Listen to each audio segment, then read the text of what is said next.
નમસ્કાર, લલકાર ન્યૂઝ સાથે હું મયુર મેવાડા। આજે વાત કરીશું ગુજરાતના રાજકારણના વિવાદની।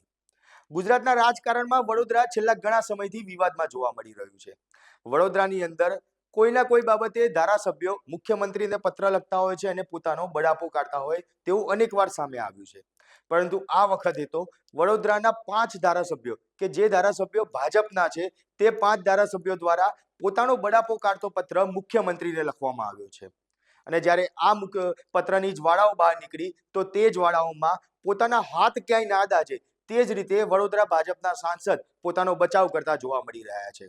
તો બીજી તરફ વાત કરીએ તો આ 5 ધારાસભ્યોનો જે પત્ર છે અને મુખ્યમંત્રીને પોતાનો બળાપો કાઢ્યો છે તે જ વાતને લઈને આમ આદમી પાર્ટી પણ બાકી ના રહી અને તેણે પણ ભાજપ અને તેના નેતાઓ પર કટાક્ષ માર્યો છે। ત્યારે શું છે આખો મામલો, કોણ તેમનો આ જ્વાળાની અંદર હાથ ના સળગે તે રીતે બચાવ કરે છે અને કોને કટાક્ષ માર્યા તે બાબતે વિગતવાર ચર્ચા કરીએ તે પહેલા અમારી લલકાર ન્યૂઝ ચેનલને લાઇક, શેર અને સબસ્ક્રાઇબ કરવાનું ભૂલશો નહીં। વડોદરાના ભાજપના સાંસદ હેમાંગ જોશી ગઈકાલે વડોદરાના 5 ધારાસભ્યો દ્વારા પત્ર લખવામાં આવ્યો અને મુખ્યમંત્રીના આ પત્ર જે લખ્યો તેની અંદર પોતાનો બળાપો કાઢ્યો હતો, જેમાં તેમને સ્પષ્ટ લખ્યું છે કે વડોદરાના જે કોર્પોરેશનના અધિકારીઓ છે તે અધિકારીઓ ધારાસભ્યો કે તે પ્રમાણે કોઈ કામ કરતા નથી। ધારાસભ્યો તેમના વિસ્તારની કોઈ કમ્પ્લેન કરે તો તે સાંભળવામાં નથી આવતી અને અધિકારીઓ તેમની મનમાની ચલાવી રહ્યા છે। તેવો બળાપો કાઢતો એક પત્ર મુખ્યમંત્રીને લખવામાં આવ્યો અને જ્યારે સાંસદને આ બાબતે જ્યારે પૂછવામાં આવ્યું તો સાંસદ આ જ્વાળાઓની અંદર પોતાના હાથ ના દાજી જાય તે રીતે પોતાનો બચાવ કરતા હોય તેવું જ દેખાઈ રહ્યું હતું। ત્યારે સાંસદ હેમાંગ જોશી પોતાનો બચાવ કરતા શું કહી રહ્યા છે અને સાથે સાથે કોંગ્રેસ ઉપર કટાક્ષ મારતા તે શું બોલી રહ્યા છે તે સાંભળીએ। આપના માધ્યમથી મને જાણવા મળ્યો છે અને એકવાર હું અમારા મહાનગરના ધારાસભ્યશ્રીઓ સાથે પણ ચર્ચા કરી લઈશ। એમણે કોઈ રજૂઆત આવી કરી હોય તો એમની સાથે એ રજૂઆત મંગાવી અને ત્યારબાદ હું કોઈ પ્રતિક્રિયા આપી શકીશ। જિલ્લાના ધારાસભ્યોનું ખાસ કરીને એવું કહેવું છે કે લોકો પોતાના કામ માટે પણ જતા હોય છે ત્યારે તેઓના પણ કામ થતા નથી અને ધક્કા પડતા હોય છે। ત્યારે અગાઉ પણ આ પ્રકારના ફરિયાદ સાથે ધારાસભ્યોએ પત્ર લખ્યા હતા। ફરી વખત ધારાસભ્યો પબ્લિકની રજૂઆત ડાયરેક્ટ સીએમ સુધી કરી રહ્યા છે। કોઈ પણ ચૂંટાયેલા પ્રતિનિધિ હોય તેઓ હંમેશા અધિકારી અને મંત્રીમંડળના તમામ મંત્રીશ્રીઓ, માન્ય મુખ્યમંત્રીશ્રી એમની સાથે પોતાની લાગણી, પોતાની વેદના એ હંમેશા વ્યક્ત કરી શકતા હોય છે અને હું માનું છું કે વડોદરા જિલ્લાની જો આપણે વાત કરીએ તો અધિકારી અને ચૂંટાયેલા પ્રતિનિધિશ્રીઓ બંને લોકો એકબીજાને ખૂબ સારી રીતે સમન્વય કરી, સંકલન કરી અને સપોર્ટ કરી રહ્યા છે। આપ જોઈ શકો છો કે હર મહિને જે સંકલનની બેઠક થતી હોય છે એમાં પણ અમારા તમામ ચૂંટાયેલા પ્રતિનિધિશ્રીઓ અહીં આવી અને અધિકારીશ્રીઓ સાથે સંકલન કરી અને લોકોની સમસ્યાનું નિરાકરણ આવે એ માટેના પ્રયાસ કરતા રહેતા હોય છે।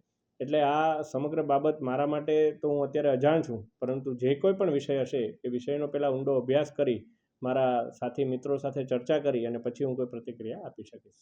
જિલ્લાના 5 ધારાસભ્યોની સાથે સાથે હવે કોંગ્રેસ પ્રમુખ જિલ્લાના એ પણ જણાવી રહ્યા છે કે ખરેખર પ્રજાના કામ નથી કર્યા। આ બાબતને લઈને તમારે શું?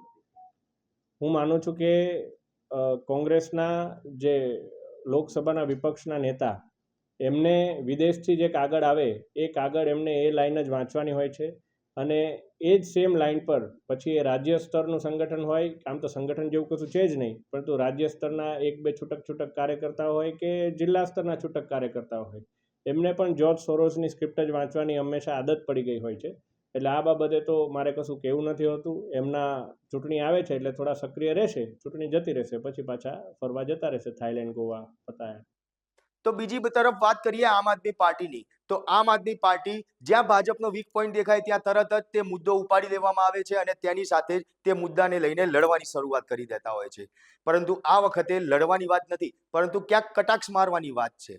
આમ આદમી પાર્ટીની ગઈકાલે સુરતમાં એક જંગી મહાસભા યોજાઈ હતી અને આ મહાસભાની અંદર જે વડોદરાના 5 ધારાસભ્યો દ્વારા પોતાનો કટાક્ષ મારતો એક પત્ર પોતે જે રીતે હેરાન થઈ રહ્યા છે, અધિકારીઓ તેમની વાત નથી સાંભળતા તે બાબતને લઈને મુખ્યમંત્રીને પત્ર લખ્યો છે।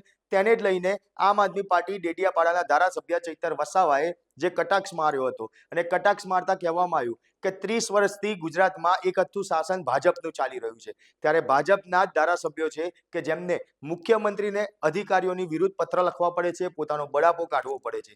તેમ કહેતા ચૈતર વસાવા વધુમાં શું બોલી રહ્યા છે તે સાંભળીએ। મનનભાઈ પટેલ કોંગ્રેસના ધારાસભ્ય છે, હું આમ આદમી પાર્ટીમાંથી ધારાસભ્ય છું, કાર્યકારી પ્રદેશ અધ્યક્ષ છું। સમાજના લગતા જ્યારે કોઈ મુદ્દા હોય છે, સમાજના કાર્યક્રમો હોય છે, અમે બધા જોડે હોઈએ છીએ. એટલે એનો મતલબ એવો નથી કે આનંદભાઈ આમ આદમી પાર્ટીમાં આવવાના છે કે ચૈતરભાઈ કોંગ્રેસમાં જોડાવાના છે.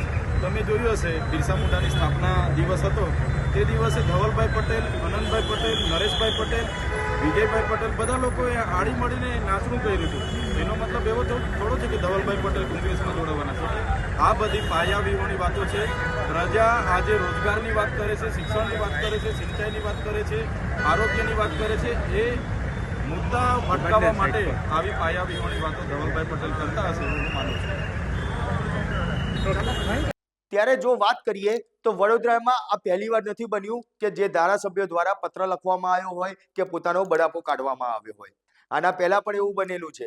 કેતન ઇનામદાર કે જે પોતે ધારાસભ્ય છે, ભાજપના ધારાસભ્ય છે, તેમ છતાં બી આના પહેલા પણ અનેકવાર તેમને મુખ્યમંત્રીને પત્ર લખેલા છે. પોતાની વિસ્તારના જે સમસ્યા લોકોને જે હાલાકી પહોંચી રહી છે તેને લઈને પત્ર લખ્યા હતા, પોતાનો બળાપો કાઢ્યો હતો.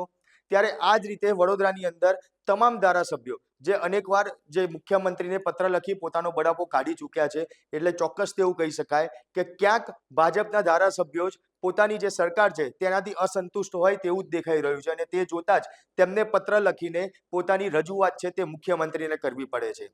આ બાબતને લઈને તમારું શું માનવું છે તે કોમેન્ટ બોક્સમાં જરૂરથી જણાવજો. આપના પોતાના પ્લેટફોર્મ લલકારને લાઈક કરો, ફોલો કરો, સબસ્ક્રાઇબ કરો અને શેર કરો.